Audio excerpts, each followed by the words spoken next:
Good morning, everybody. I hope you can hear and see me. Let's see if the stream has started or not. It has.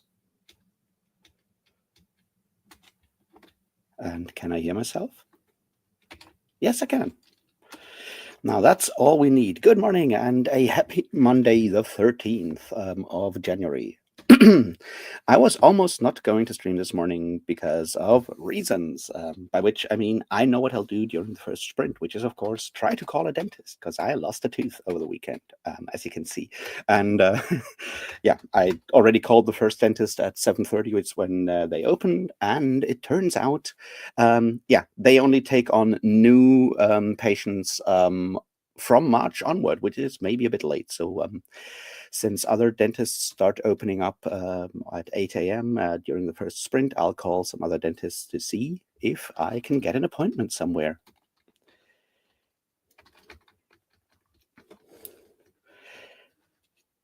Hello, Britton. How are you doing? Hello, Jane. How are you doing out there in the burning places? I mean, I don't think you live in California, so I don't know if your part of the country is also burning. But yeah, no, Britton. It's not painful or anything. It's like years ago, I had an accident. Like I fell down because I stumbled over a rock, which is something that happens from time to time when you're blind and all of that. Because turns out a stick can't detect everything, and I stumbled over it and knocked out a tooth and got a replacement. And that replacement fell out on Friday. And the problem is, of course, Friday afternoon. Yeah, there's like emergency doctors, but that's it. And since it is like the replacement tooth anyway, it doesn't hurt. It's completely painless because it's, plastic basically breaking. Well, not plastic, but you know what I mean. So I did not go to a doctor then, and I'm going to try to get an appointment sometime today, tomorrow, sometime this week. And until then, I will do a lot of videos about pirate books because I figured it's my one chance to to do very authentic pirate things. And I already have a bottle of rum. I have a bandana. It'll go. Jin has already seen one pirate picture. I took some pictures dressed up as a pirate over the weekend, and I have already reread Treasure Island, and I have reread read some other stuff on pirates, and I'll make a video on Treasure Island, and I'll make one on Stranger Tides by Tim Powers, which I have read in the past and I did enjoy, although I think it's not his strongest book. And I'm going to make a video about The Pirates with a Y, and not an I, by George MacDonald Fraser. And I'm super excited about that. I started like the first chapter yesterday evening, and it's so good. It's so right up my alley. It's really, really funny. It makes jokes about the London School of Economics in the first chapter. So it's just like ridiculously funny in a lot of ways, and I've always wanted to go back and read more George MacDonald Fraser because he's an interesting author in a lot of ways. So that's going to happen, and depending how much longer I'll have to wait until I get a replacement tooth, I can add different other pirate books. There's obviously The Adventures of Amina al-Sirafi by what's her name, Shannon Chakraborty. I could go and reread the Revenger series by Alastair Reynolds, which is Pirates in Space, teenage girl pirates in space, I should say, which is really cool. And I'm sure there are other like pirate stories I could come back to. So that's the plan for now, depending on how soon I can get to a dentist. Hey Chantel, how you doing?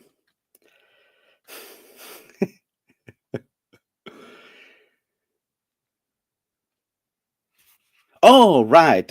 Yeah, I guess first day of class is for university here as well today.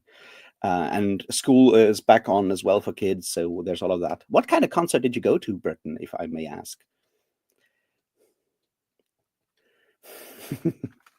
But yeah, I'm definitely going to get the most out of this pirate situation because, it doesn't come along all the time. And it would be different. To be fair, it would be much different if it were, actually painful, like it was the first time when I knocked out that tooth. So I'm fine with it for now. We'll see how I feel once I get to the dentist and learn how much this will actually cost me. Because while we do have healthcare in Germany, and healthcare does cover teeth, like dental work for to some part, it doesn't cover all dental work, and there's like a whole sort of program. So you have to do like regular checkups, and if you don't do the regular checkups, then your insurance is allowed to reduce the amount they pay for dental work. I mean, the idea is basically that if you do regular checkups, you detect like potential problems with the teeth early, so it gets cheaper and safer. It all makes sense. Now, I, having struggled with like a lot of depression recently and all that, did obviously not go to regular checkups, and I don't have like any other problems with my teeth as far as I'm aware. But it also covers broken teeth, which come from like accidents, which obviously no regular checkup would help with that. But it's how insurances work, because while it may not be as fucked up as it is in where you only have like private insurance or anything of the sorts, it's still insurance. Still, the basic model of like any insurance is that they try to get as much money from you and try to pay as little as possible to you. But I don't have to tell you that, because I remember, Chantel, you actually worked in health insurance, right?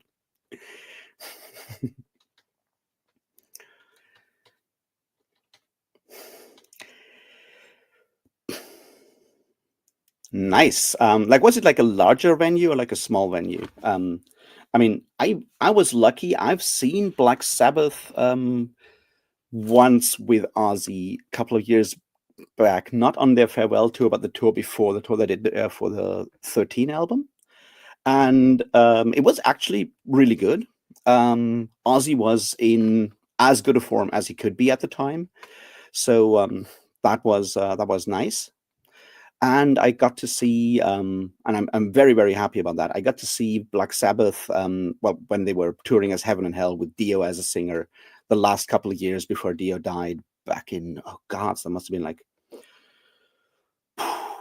26, 27, 2007, 2000 ish, 2006, 2007 ish, I think must have been the time. I flew to London for that, which at the time sounded like a really stupid idea, but then Dio passed like a year later, and I'm like, yeah, actually worth it.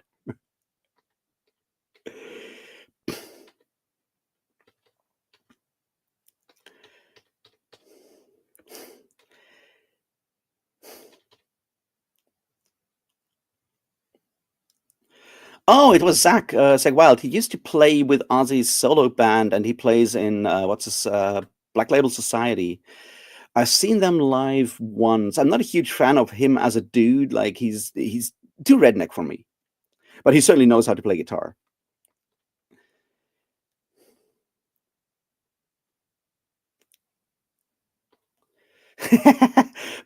Of course, not a nonprofit. And I get it. Like in theory, like insurance is a bit like gambling. If you run an insurance company, you need to make sure that you have enough, money to pay for everything. But it's fairly easy to turn this obviously into just another company that has to maximize profits and so forth. That's just like how capitalism works. But then, yeah, Dio was super nice. I think he like the thing with Dio is that you have a lot of like anecdotes that he was a super intense kind of person in the early 80s and could be a massive dick back then, but I think he mellowed massively in the later years and like turned out to be super nice later on. Yeah, no. I'm not impugning Zach Wild's playing abilities. He's really good at that. It's also more of an issue in Black Label Society, where the whole like biker southern redneck kind of thing is part of the brand, and like shows would be better if he wouldn't talk, is what I'm saying, because he says a lot of nonsense, and it's the kind of nonsense that may work well in, say, Texas if you're playing there, or probably in generally in parts of the US works well, but it's certainly not something that kind of feels appropriate if you're playing like a show in Germany, and the audience is a very different one, right? there's a disconnect there, I think.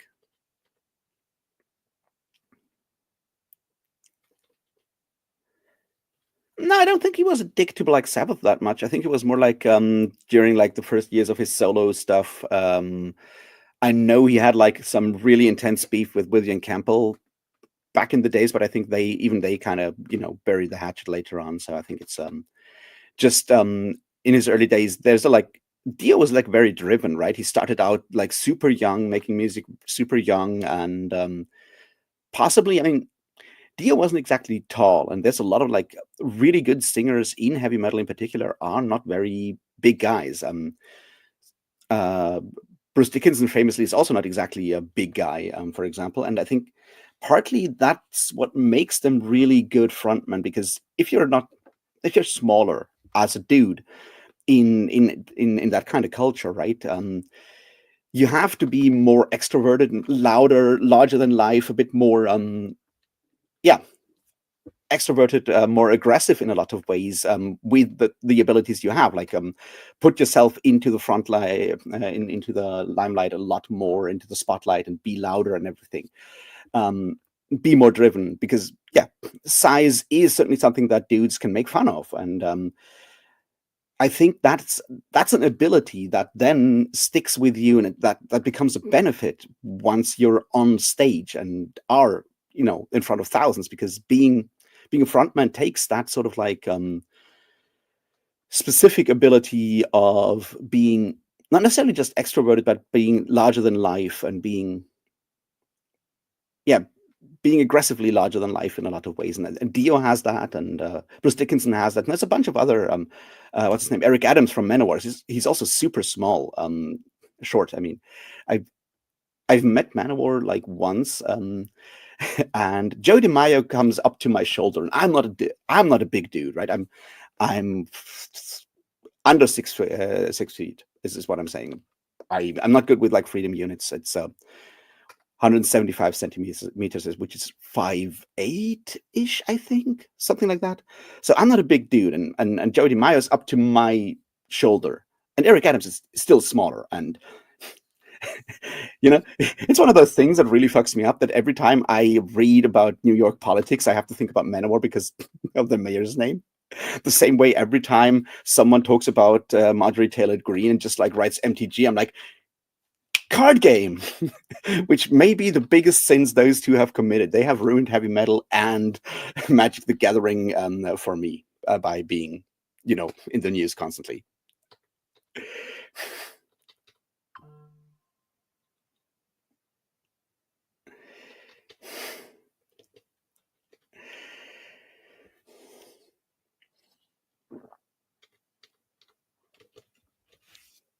Yeah, that sounds like quite the interesting experience with that health insurance company, Chantal. That sounds intense, I would say. But yeah, so that's my sort of theory of why so many heavy metal singers are small and intense, is that those things go together, and are qualities that can make you very successful as a musician in that regard. But yeah, so Dio, super nice guy. Also, like those shows, like the Heaven and Hell shows, and you can see that on like the live DVD they recorded back when they first started out with the Heaven and Hell thing. The Live at Radio City Hall, is that Radio Music City Hall, something like that.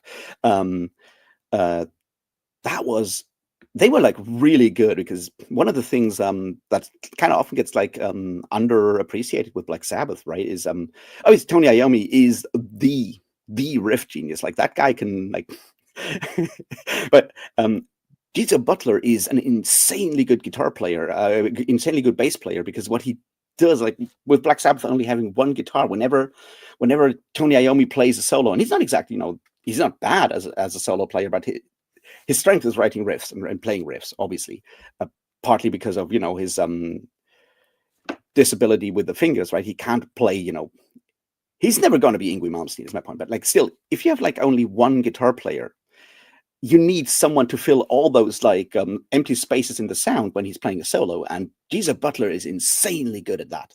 like holy shit, also like just like a monster on stage. And so yeah, the Heaven and Hell tours, like the two tours they played were like really really good, like musically.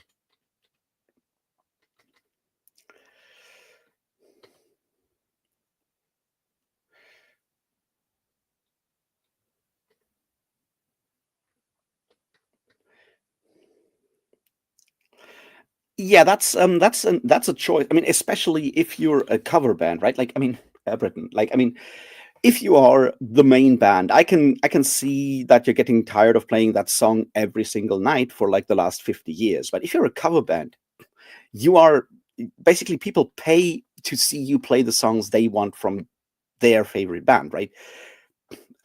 So that's an interesting choice to not play Kashmir or Stairway to Heaven, unless they did like a special show focusing on one specific album or something like that. I mean, in that case, sure, but that's certainly an interesting choice.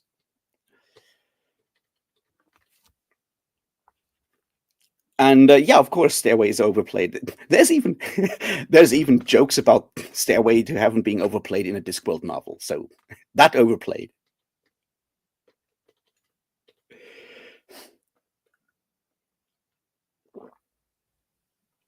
Also, I mean, it's overplayed for a reason, and that is, of course, that it's a really good song.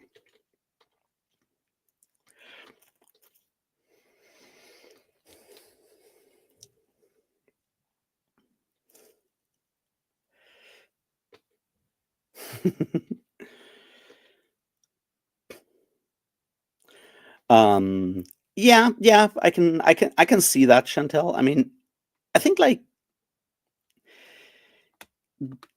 there's certainly if you find a way with like especially like chronic illnesses, like in my case being blind, or in your case, let's say being in a wheelchair, like if you come to terms with that, there's a lot of ways of um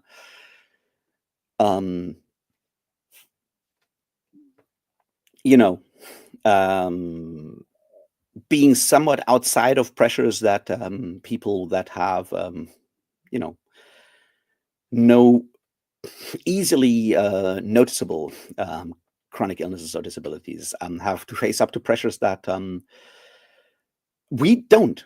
And that's certainly a benefit in a lot of ways. It can be frustrating in other ways. It's a complicated thing. Obviously, it's always very unique and individual, and it also depends on like the time and place and all of that. But there are situations where yes, not being at that desk, I can imagine, was probably is you know can have its benefits, I guess.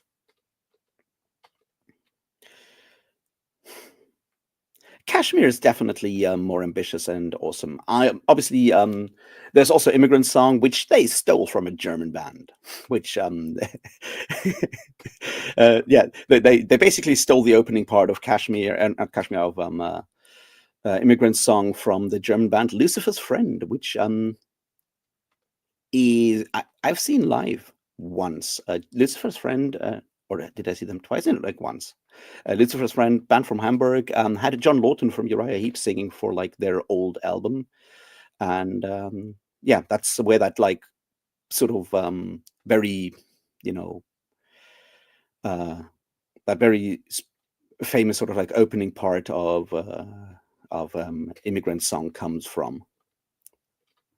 Um, the Lucifer's Friend song is "Ride the Sky." So if you haven't heard that one, Britain, you might want to check out Lucifer's Friends "Riding the Sky" or "Ride the Sky," "Riding the Sky." You might recognize it.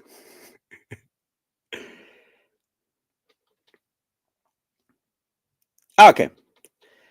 Hey, Kadia, how you doing?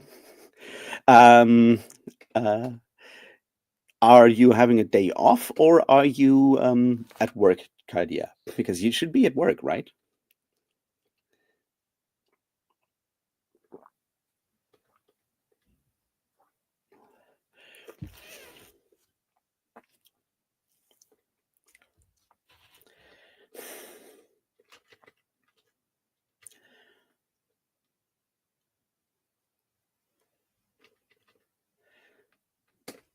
And there's there's a bunch of like Lords of the Rings references in different Led Zeppelin songs, of course. And yes, Chantal, I agree. I think you have to strike a balance because there's certainly stuff that sucks, right? And I think it's important to point those things out and not ignore those things. But on the other hand, um, celebrate the good things or the things that you can do and the stuff that may be unexpectedly positive, right? Like, same way with this, right? I knocked out that tooth on Friday. Does it suck? Yes, a lot. Especially once I learned that I will probably have to pay a couple of €100 to get like a new tooth, which all of that sucks. But on the other hand, I'm going to do pirate videos and pirate pictures until then because take the chance, right? It's about like striking a balance there, I think, and it's easy to get disheartened, but it's also I mean, as long as you're positive, right, and it is not actually costing you energy to build up sort of the appearance of positivity, as long as you're doing that, that's not toxic. That's the point, right?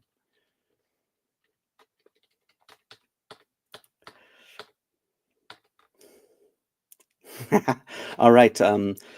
Then good luck with work, Kadia. I'm going to start the first sprint, by which I mean I'm gonna try and call some other dentists to learn if I can get an appointment before March, because in March I'll be going to Athens for concerts.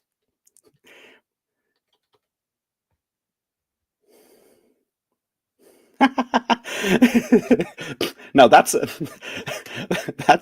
yeah, that's pretty diehard in a lot of ways.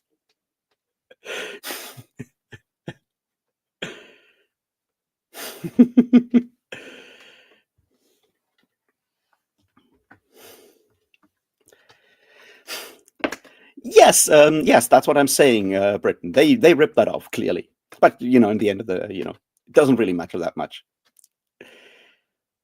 It does not do a good jar, unfortunately.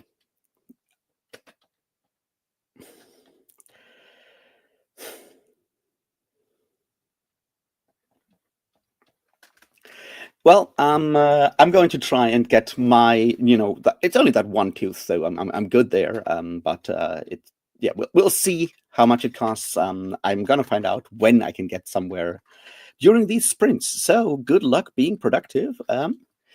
I'll be back at 20 past, and then we'll learn more.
And I am back, I hope. Hello, Nexi. How you doing? Hey. That's Mattia, right? Up there. Hello, Ida. How you doing? And hello, Kale. Yes. How are you guys doing? I spent my first sprint, and I hope you can hear me now because my browser crashed in between. I spent my first sprint trying to get a dentist appointment, and I did get one for Wednesday. So probably no sprints on Wednesday because I have to be there at 10, and that means I have to take a bus at. Let me think. Let me think. 9.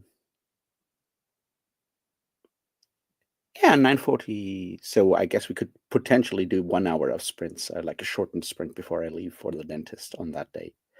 I think that might be a smart idea to do it that way, because yeah, getting my pirate smile removed might be smart, or at least learn how long it'll take to get that fixed again. So I guess I will not run out of pirate stories until then. So I mean, which is good. So how did you guys do?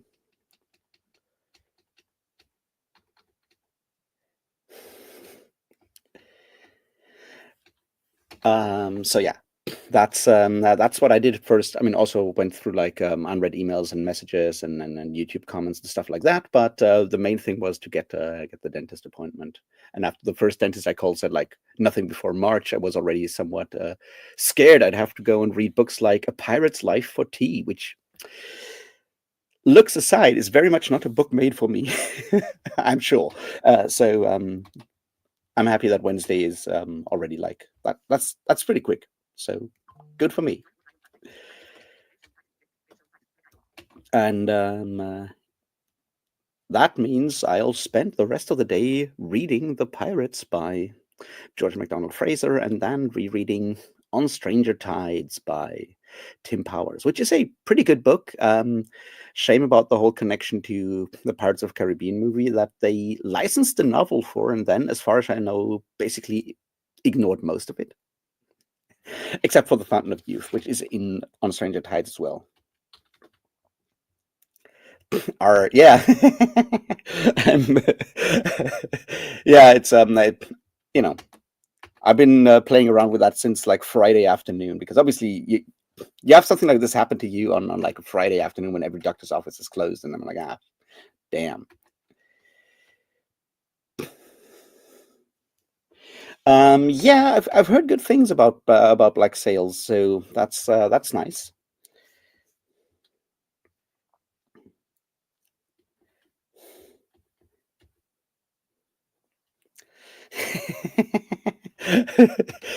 Look, there's piracy in a lot of books. Neil Stephenson's Baroque Cycle does have some pirate stuff going on for it. There's more than that, but I figured like The Pirates by George MacDonald Fraser, which is one that I've always wanted to read. Now I have an excuse, and the opening paragraph is already so fucking good. It's very meta, very comedic. It's I've seen like reviewers compare it to like a 400-page Monty Python sketch, which, saying something. And it's surprisingly historically accurate because just George MacDonald Fraser was always a good historical fiction writer and so forth. But it's also making fun of pirate movies, pirate novels, and all of that. So it's going to be interesting, is what I'm saying. And On Stranger Tides, I've always wanted to talk about a Tim Powers novel. It should have been Declare or The Anubis Gates, but I guess it'll be On Stranger Tides. We will see. And Treasure Island is an interesting book in that it has impacted like the understanding of pirates in so many ways, which is fascinating because it takes a lot of inspiration from it's just called a General History of Pirates, which is a supposedly history book about different famous pirates published in like 1720 something by a Captain something Johnson, I think. I'm forgetting the supposed first name, and it's long been attributed to Daniel Defoe, which is apparently wrong. But no one knows who officially wrote that thing, and it has biographies of Blackbeard, and it has a biography of Anne Bonny and Mary Read, and all the famous pirates that you've heard of before, and that has sort of impacted pirate depictions over the last 300 years, basically. And then Stevenson took all of that and turned it into Treasure Island, which is the next big fun part. And then the first Treasure Island movie had an actor play Long John Silver, who comes from, I think it's Devon, must be Devon, or yeah, I think it's Devon. And he used his specific accent, which is where the yar comes from, because it's that's why we now think that all pirates have sound like that, is because that actor used his local dialect to portray Long John Silver. The same way that everyone thinks that dwarves have Scottish accents, because that's how Paul Anderson wrote Hughie the Dwarf in Three Hearts and Three Lions, which is obviously the book that everyone who played D&D then read, and that's why, in our understanding now, dwarves sound Scottish. It's interesting to see how these sort of common understandings come from one specific decision that one person made somewhere, possibly by accident, and then everyone now thinks that pirates say "R."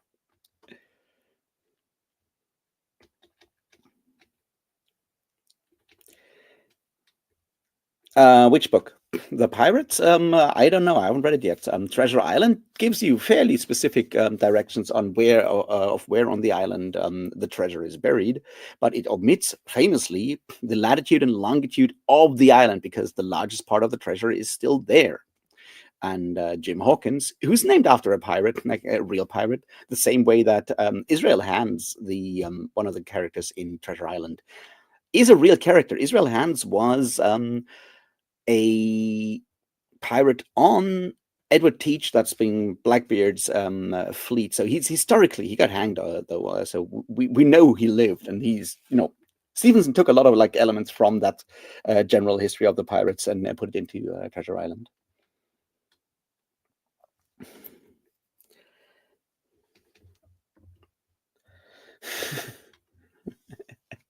Well, Bluebeard is not a pirate, right? Bluebeard is the character from that specific fairy tale.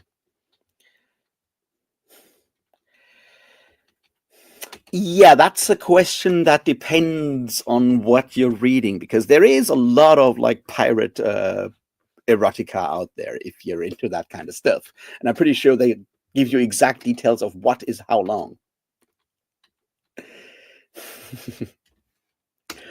So yeah, I guess I'll spend the rest of the day and tomorrow recording pirate fiction videos. So Death of the Author will have to wait until Wednesday, I guess. Well, what can you do?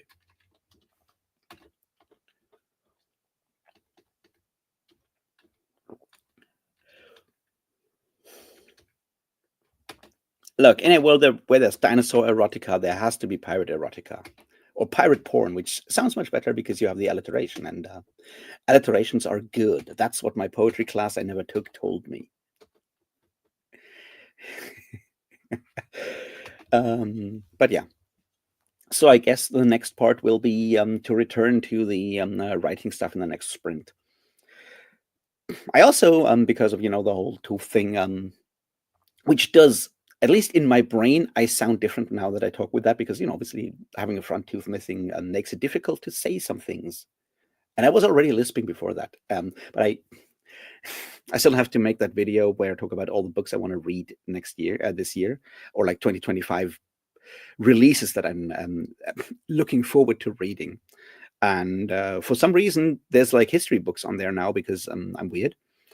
And I think I said that on Friday. There's a new history of the German Peasants' War coming out in February, which is perfect background for my writing experiment. Also, German peasants' wars are really interesting because it kind of intersects with people like Thomas Müntzer, which is one of those radical reformers who got into all kinds of arguments with Martin Luther, and it kind of sort of overlaps with the Anabaptists, and we all know that Anabaptists in Münster were like really fun, sort of, maybe. No, no, seriously, Anabaptist Münster was a really really horrible thing, but also just like the kind of horrible that is really interesting if you're looking for inspiration for like fiction stuff, and that's certainly what I'm doing. So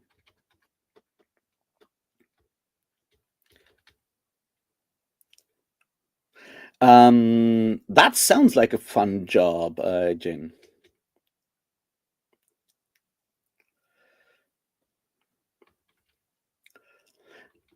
Well, Kale, I mean, it's either the fourth or the fifth was called On Stranger Tides, and they licensed the On Stranger Tides novel by Tim Powers for it, and just took the idea of like the Fountain of Youth from it, and possibly also Blackbeard, and that's that. I don't think from what I've heard, they've not exactly taken the rest of the novel, which makes sense because a a Tim Powers novel and a Disney movie don't necessarily work well together. Like you have to take all the powers out of a Tim Powers novel to make it Disney workable, I think. So I don't know how that is. I haven't watched the Pirates of the Caribbean 3 even. I watched the second one, I think. The second one is the one with Davy Jones with the tentacle beard, right? That's the second one. I think I watched that one.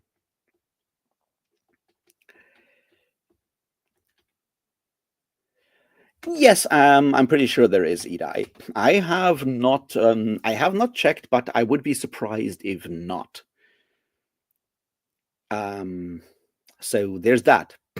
I know there's a German porn movie called Analpiraten, which only works in German because channel in German is Kanal. So you can make an anal channel joke there that only works in German. It's like a 70s or 80s porn movie that we found in, and like when you still went to like video rentals and they had like a huge selection of porn, just like walking through and reading all the ridiculous titles, certainly worked because who would still go, and this is like the 2000s when we all had like already had internet, so who would go and like rent porn videos at like a rental still? But apparently,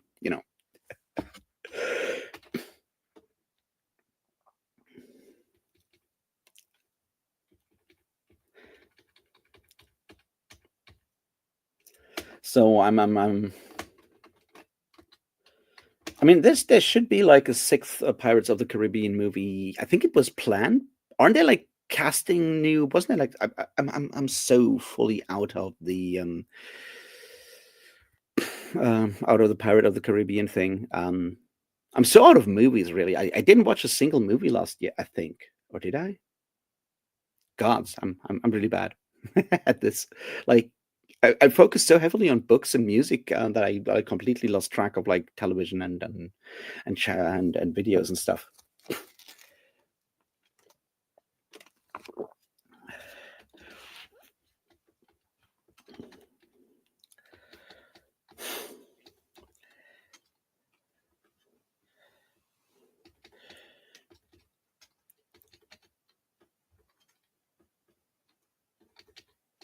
Yeah, like I think the whole like Johnny Depp trial thing sort of put like the Pirates of the Caribbean stuff on hold because it meant that they very publicly separated from Johnny Depp at the time, so um, they had to figure out what to do next because clearly they couldn't just move on with like a different Jack Sparrow. So I think that's sort of like where they have like the while the next one was on hold, because I think they were already working on the sixth at the time, then decided to hold the whole thing. But I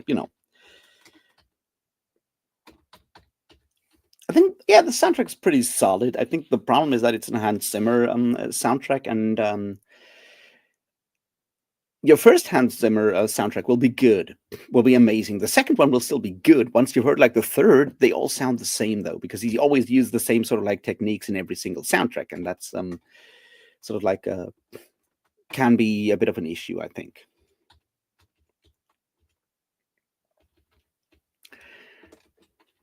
All right, though, shall we slowly move into the next sprints where I try to actually write stuff and all of that. And hopefully my browser's not crashing again. So we can do all of that. And I'll be back at 20 past, which then allows me to go to the gym, I think.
All right, and I am back.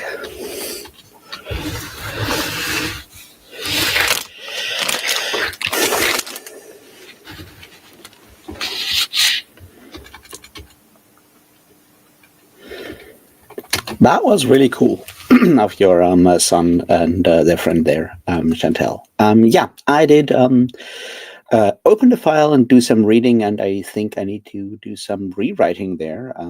Question is whether I should do this now or try to finish the whole chapter thing first. And I'm confused about this because that's how I am when it comes to making decisions, right? My first impulse is always to go and just like delete the whole thing and start from scratch, but turns out if you do that all the time, you never get anything finished.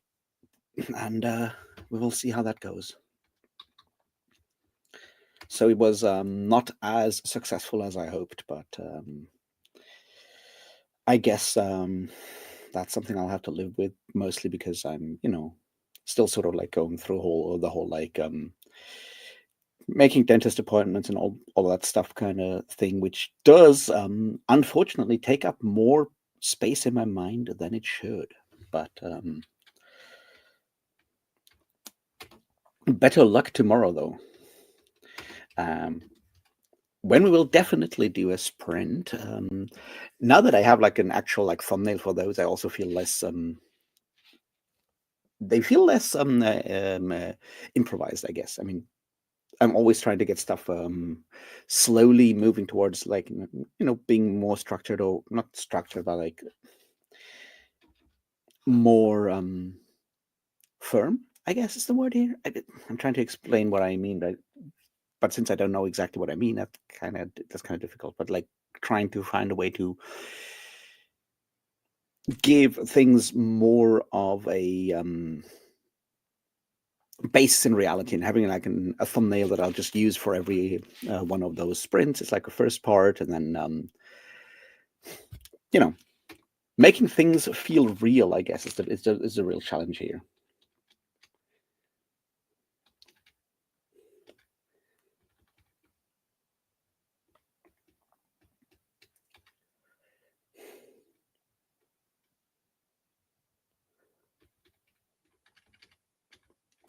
Yeah, I like in theory I would agree, Ida. That's my problem, right? Like in theory I know this. In theory I agree, but because I'm super insecure about like everything I write down, there's like always that tendency of going like, well,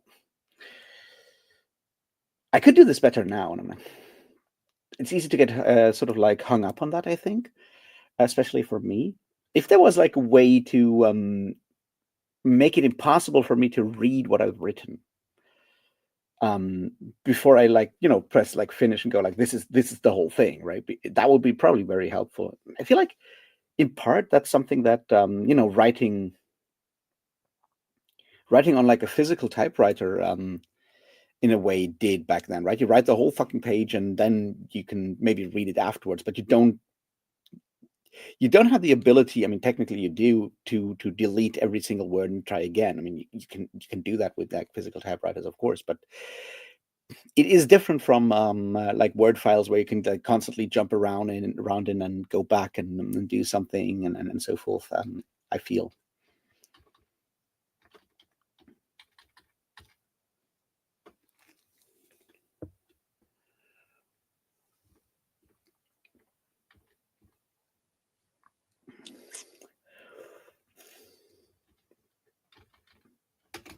Yeah, definitely. And like, obviously, I need to go back sometimes to double check on something if if I'm referring to something like, did I put this in or not? And obviously, that's something I want to check immediately when it occurs to me, because I'm, I might just forget that if I read the whole thing later. I'm like, oh, yeah, of course now I know, because that's like the other part, right? If you have the story in your head, it's easy to forget putting bits in.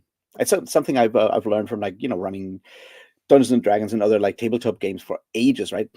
If you're like the game master, there are a lot of situations where your players don't know something like, but I've told them, I've made it super clear. And it's like, no, you didn't tell us. It's like, okay, I just did that in my head. So in that regard, I think like double checking stuff is super helpful. But as I like, it's easy to get distracted, I think, especially for me.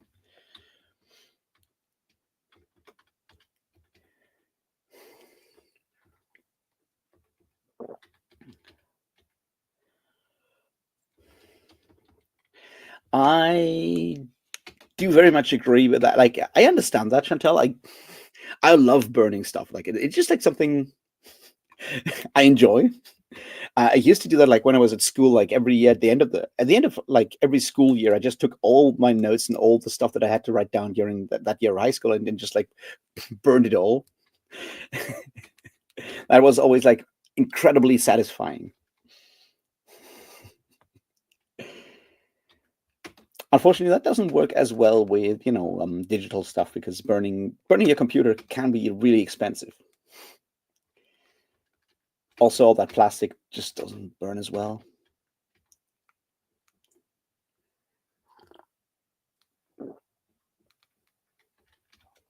That too, Ida. That too.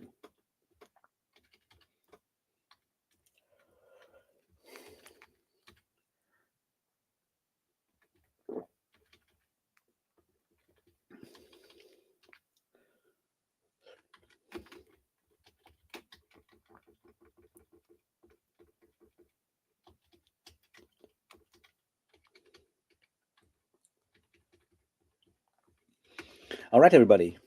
I'll better get my stuff packed so I can go to the gym and do some workout and listening to pirate audiobooks, because not pirated, but at least pirate. We're working our way there. And then I'll be back and I'll do the weekly update thing later today, and I'll do a video on Treasure Island today. I was too tired to do that yesterday. So we'll do that later today, and then there will be pirate content this week. And I'll see those of you who feel like it tomorrow for sprints at the usual time. I have heard of Pirate Latitudes by Crichton, but I have not read it. And I don't know if I want to. I do have thoughts on Michael Crichton.